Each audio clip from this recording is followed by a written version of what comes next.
ఘోర వార్తాలోకంకి స్వాగతం. ఈనాటి ముఖ్యాంశాలు: 10th పరీక్షలకు సర్వం సిద్ధం. విశాఖ సిగలో మరో పర్యాటక మణిహారం. విశాఖలో యుద్ధ భూమిని తలపించిన సీఫేజ్ విన్యాసాలు. క్రమంగా పెరుగుతున్న ఉష్ణతాపం. ద్వారకలో ప్రధాని మోదీ స్కూబా డైవింగ్. 5గురిని బలిగొన్న మద్యం మత్తు. దిగ్గజ సంస్థ ఐటీసీ భారీ పెట్టుబడులు. ఉద్యోగుల జేఏసీ ఆందోళన వాయిదా. పట్టణ పేద మహిళలకు స్వయం ఉపాధి. చైనాలో 24 కోట్ల ఏళ్ల డ్రాగన్ శిలాజం. సౌర రేడియేషన్తో పెనుముప్పు. డ్రైవర్ లేకుండానే 70 కిలోమీటర్లు వెళ్లిన గూడ్స్. మలేరియా దోమల ఆట కట్టించే కొత్త ఆవిష్కరణ. మసాలాలతో క్యాన్సర్ కు మందు. ఈరోజు వార్తలను చూద్దాం. 10th పరీక్షలకు సర్వం సిద్ధం. 10వ తరగతి పబ్లిక్ పరీక్షలకు పాఠశాల విద్యాశాఖ ఎగ్జామ్స్ విభాగం ఏర్పాట్లు పూర్తి చేసింది.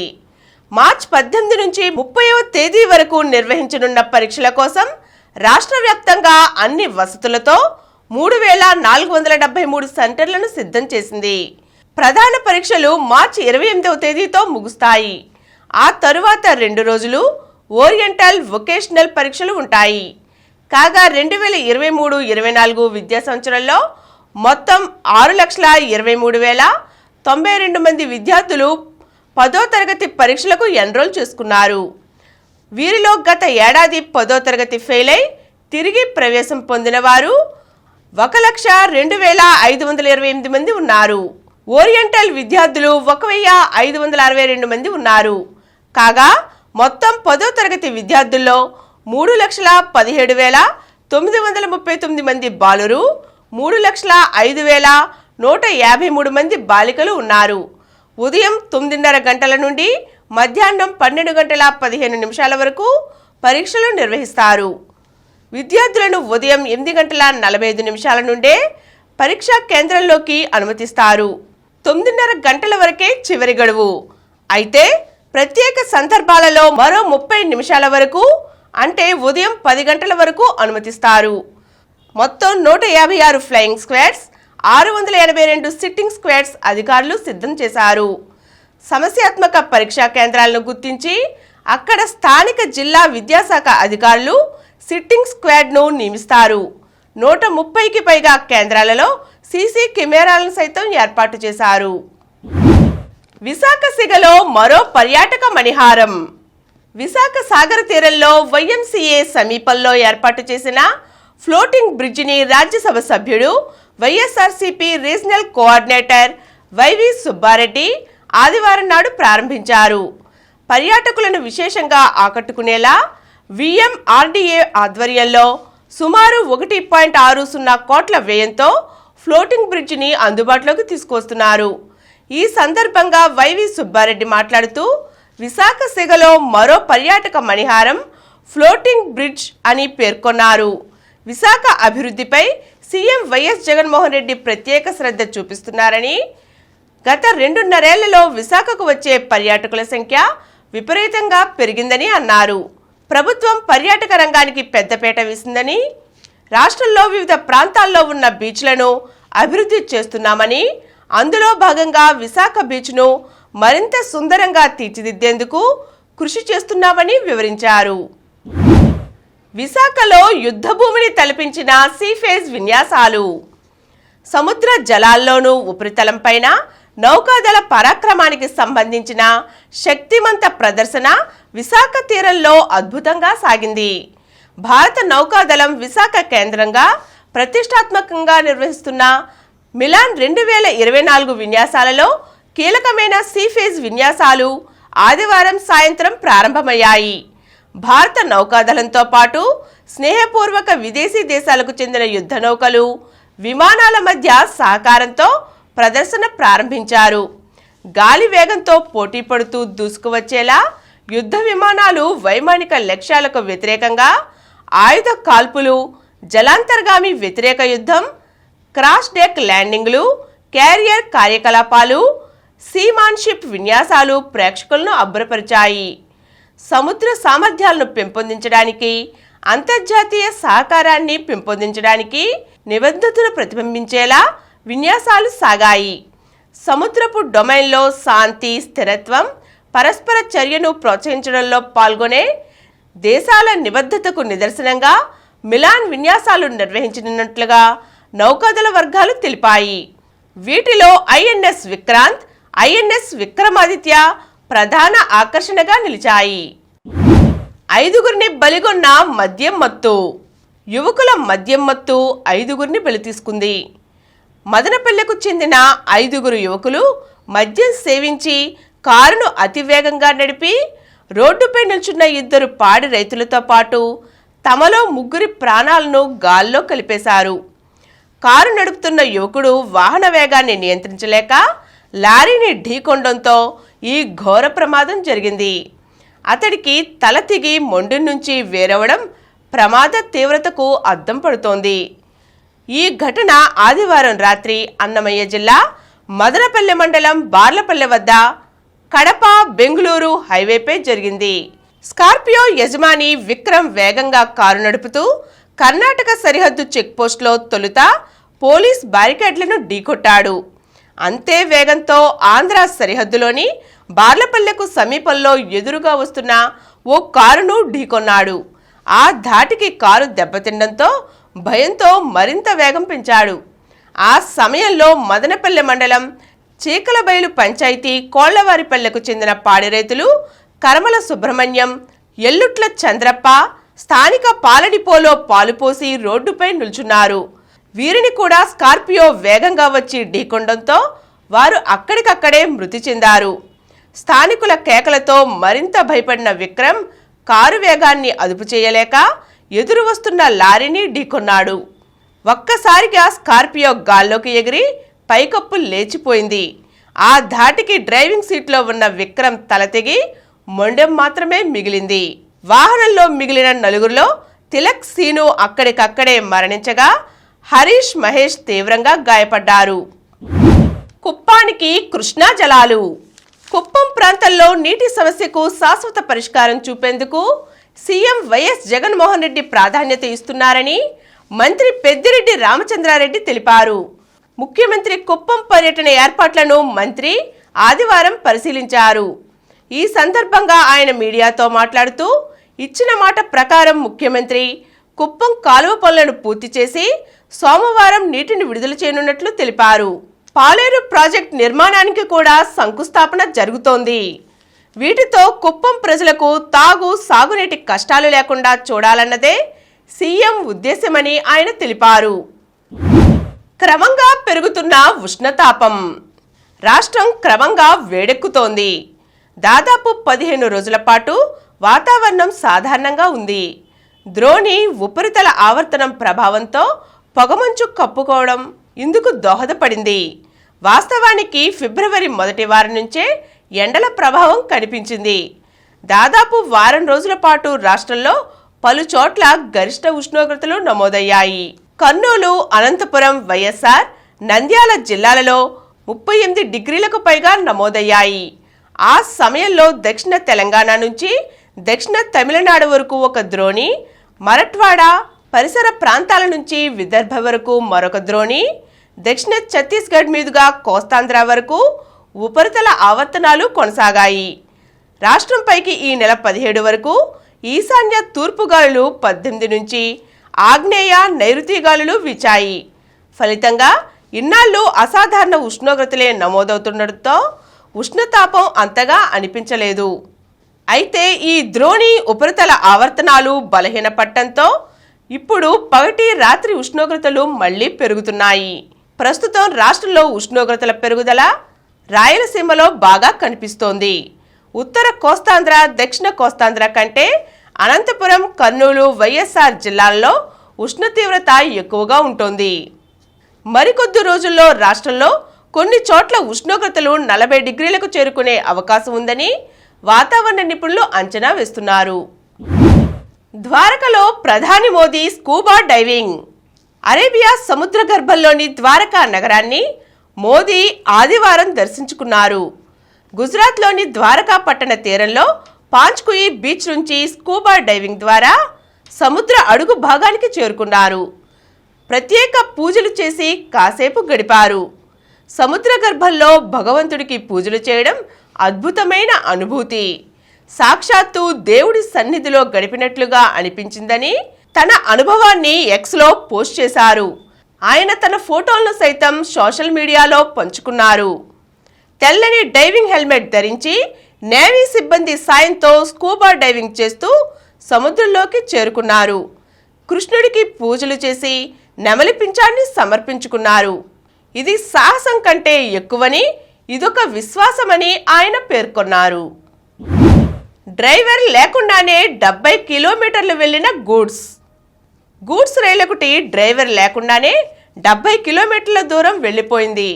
అధికారులు చివరికి అప్రమత్తమై ఇసుక బస్తాలను పట్టాలపై అడ్డంగా ఉంచి రైలును నిలపగలిగారు.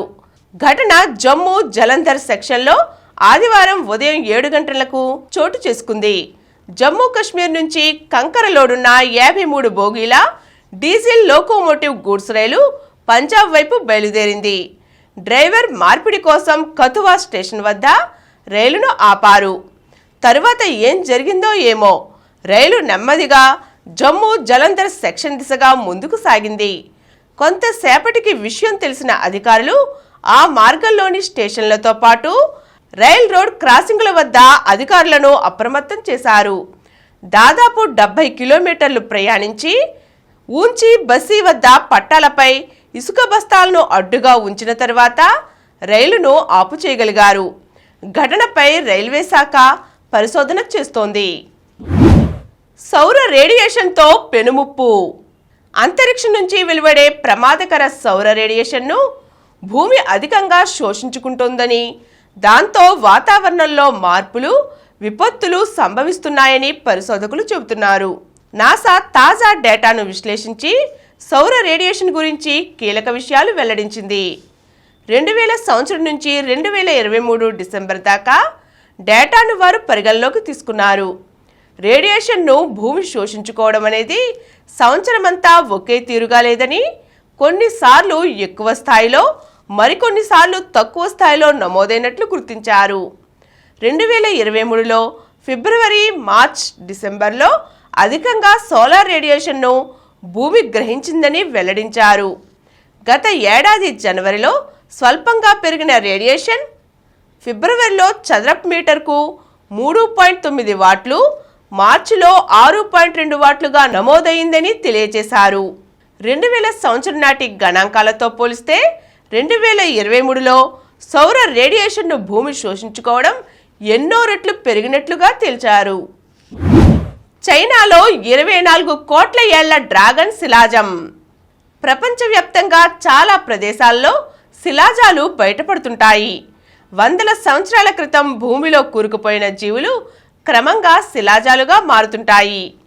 చైనాలో 2003లో బయటపడిన భారీ డ్రాగన్ శిలాజం వయసు 24 కోట్ల సంవత్సరాలు ఉంటుందని సైంటిస్టులు తాజాగా నిర్ధారించారు. ఇంత వయసున్న డ్రాగన్ శిలాజం వెలుగు చూడటం ఇదే మొదటిసారని తెలియజేశారు. చైనాలో ట్రియాసిక్ కాలానికి చెందిన ఈ శిలాజం భాగాలను తొలుత 2003లో దక్షిణ చైనాలోని గిజో ప్రావిన్స్లో గుర్తించారు. గత 10 ఏళ్లలో తవ్వకాలలో మరిన్ని భాగాలు బయటపడ్డాయి.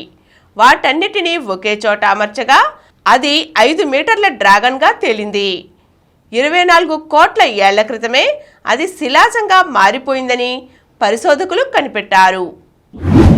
దిగ్గజ సంస్థ ఐటీసీ భారీ పెట్టుబడులు. 5.13 లక్షల కోట్ల మార్కెట్ క్యాపిటలైజేషన్ కలిగి ఉన్న ప్రముఖ బహుళజాతి కంపెనీ ఐటీసీ రాష్ట్రంలో భారీ పెట్టుబడులు పెట్టబోతోంది. గత 5 ఏళ్ల కాలంలో రాష్ట్రంలో అనేక రంగాల్లో పెట్టుబడులు పెట్టడమే కాకుండా రాష్ట్ర ప్రభుత్వం నిర్వహిస్తున్న అనేక సామాజిక కార్యక్రమాల్లో పాల్గొంటూ ఇది వేగంగా విస్తరిస్తోంది. 5 స్టార్ హోటల్స్ నుంచి food processing, spices park, YSR చేయూత వంటి అనేక కార్యక్రమాల్లో పాలు పంచుకుంటోంది. గుంటూరు పట్టణంలో తొలి 5 స్టార్ హోటల్ను ఐటీసీ ఏర్పాటు చేసింది. సుమారు 140 కోట్లతో వెల్కమ్ పేరుతో అత్యాధునిక టెక్నాలజీని వినియోగిస్తూ ఈ 5 స్టార్ హోటల్ను నిర్మించారు.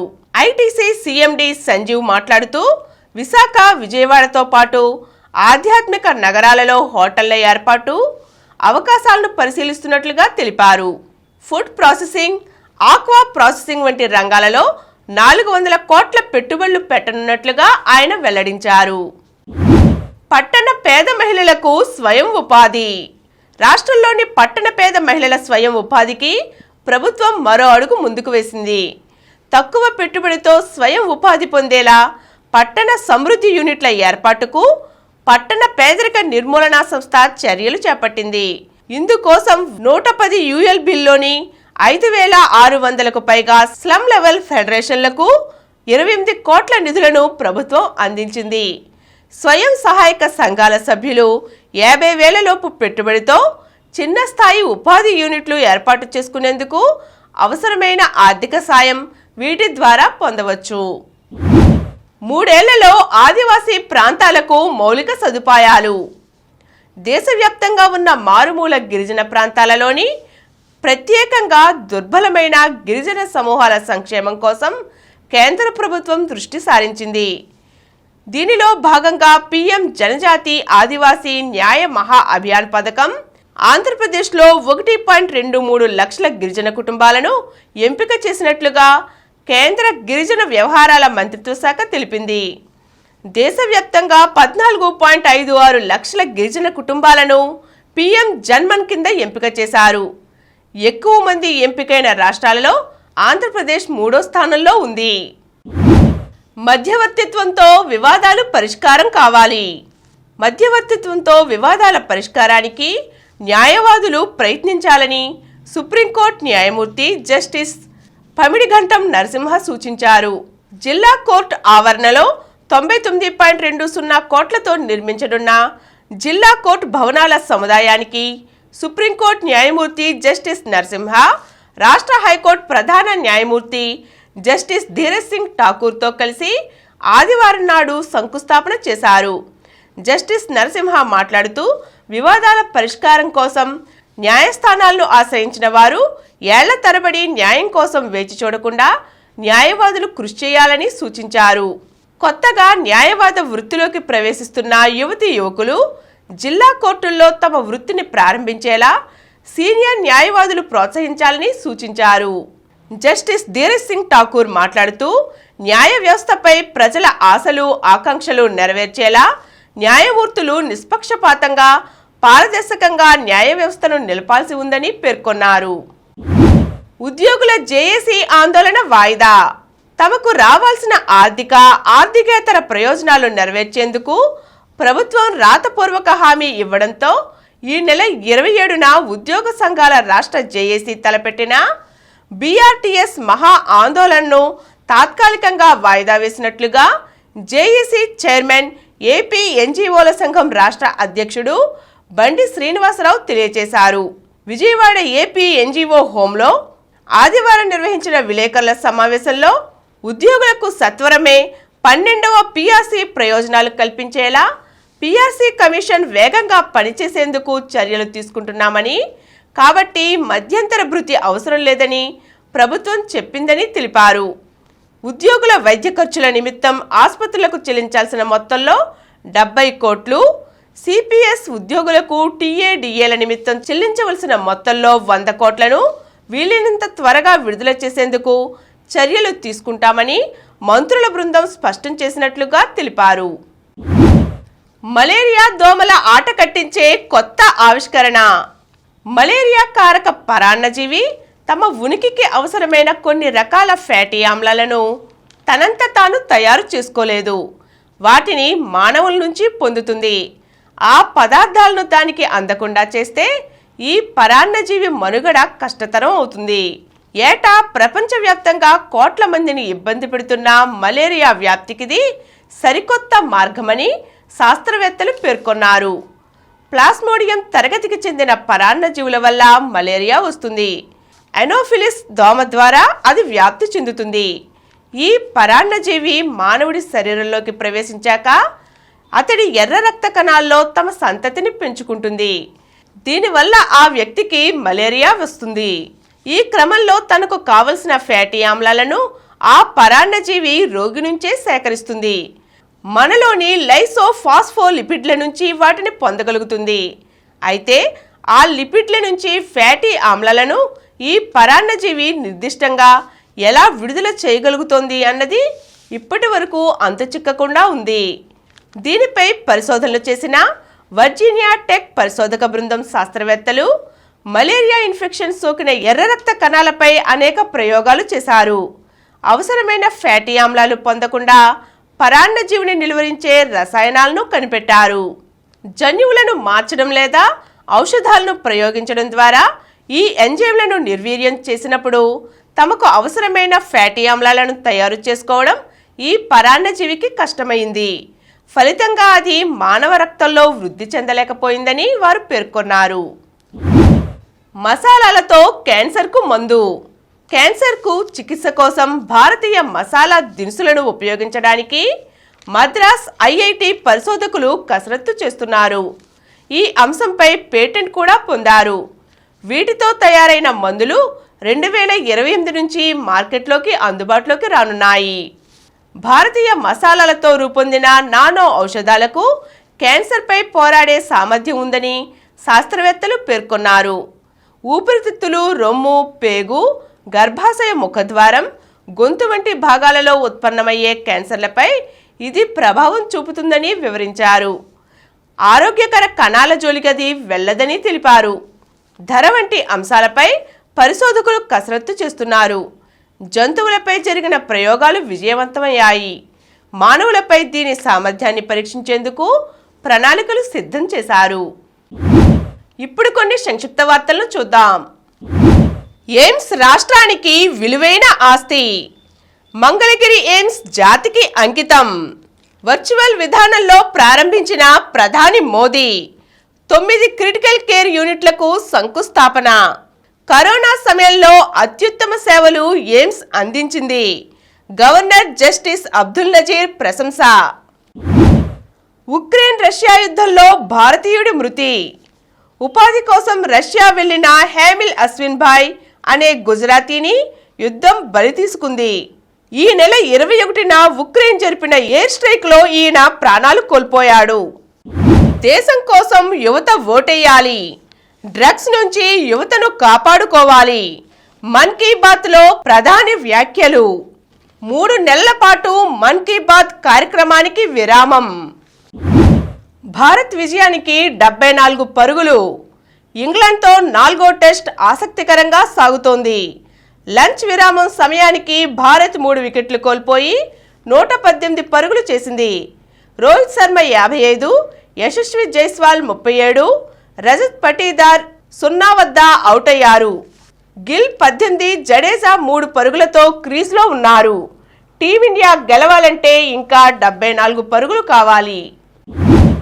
సుహాస్కు స్వర్ణం.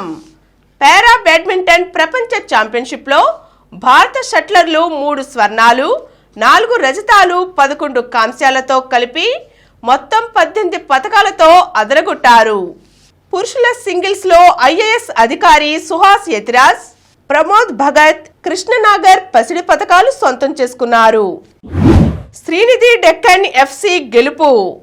ఐ లీగ్ జాతీయ ఫుట్బాల్ టోర్నీలో హైదరాబాద్కు చెందిన శ్రీనిధి డెక్కన్ ఫుట్బాల్ క్లబ్ 10వ విజయం నమోదు చేసుకుంది.